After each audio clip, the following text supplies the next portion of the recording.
Wallace and Grace, you remember that they were partners. They had the Night Owl Detective Agency. They searched for clues together, then they solved mysteries. Well, one of their friends, Edgar the rabbit, said that he saw a ghost in the garden. And so he said, "There's a ghost in the garden," cried Edgar. So he wants their help. So they decide to take the case and they look for clues. They see these paw prints. He also said that he saw a white, sheet floating, and he said he heard a spooky noise. So with those clues, they get to work. There's the white fabric they saw under the bush. And,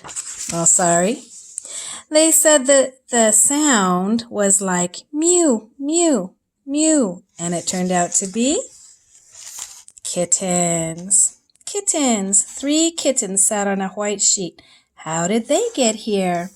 "We saw Mother Cat in the yard earlier," said Grace. "After we left, Mother Cat must have pulled a sheet off of the line and taken it under the fence."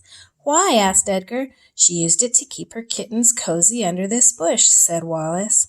"The sheet looked like a floating ghost in the dark," said Grace. "And the kittens mewing was the spooky noise," said Wallace. There they are. Edgar tilted his head.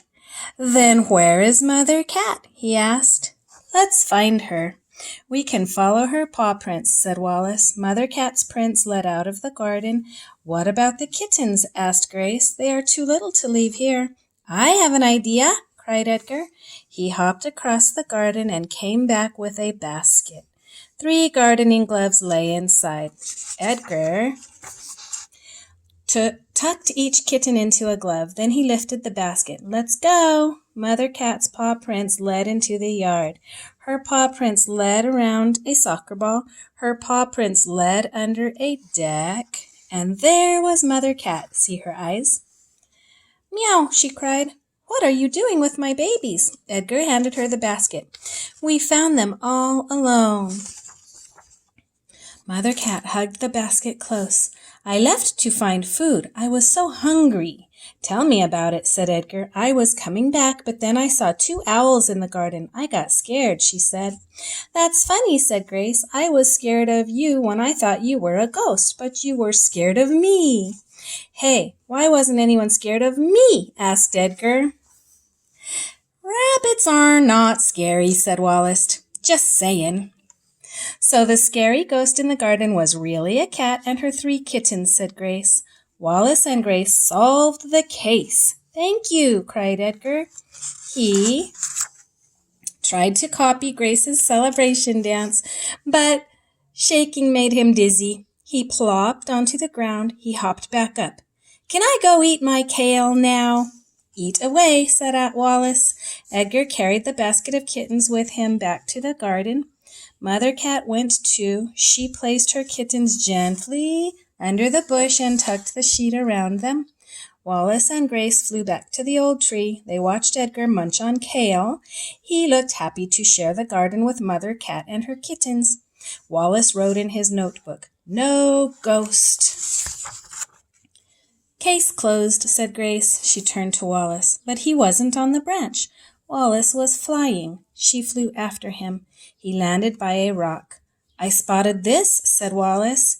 He gave Grace a shiny gum wrapper. She liked shiny things.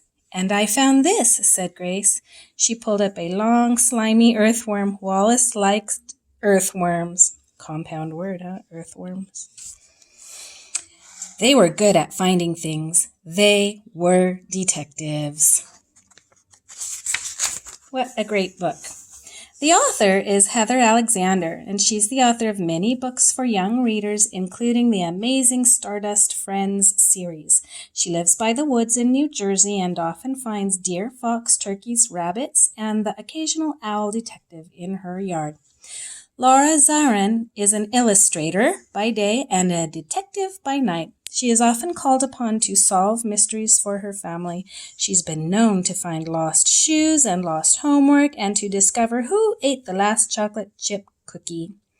When she's not solving mysteries, she spends her time drawing, reading, drinking really strong iced tea, and eating fig Newtons. She lives in Northern California with her husband, their 2 sons, and her assistant, Cody the Chihuahua. All very nice to know about the author and the illustrator. Now, if you'd like, boys and girls, you can go back to the beginning of the video and maybe press mute and try reading some words on your own. I don't know. All right. Thank you guys for listening.